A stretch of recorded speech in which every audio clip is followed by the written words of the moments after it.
So guys जैसे कि आप देख सकती हैं मैंने ऑनलाइन परचेज किया मीशो ऐप से।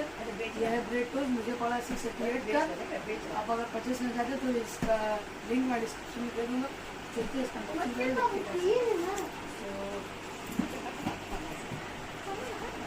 ये ऐसा कुछ पैकिंग का होता है गेटअप पे।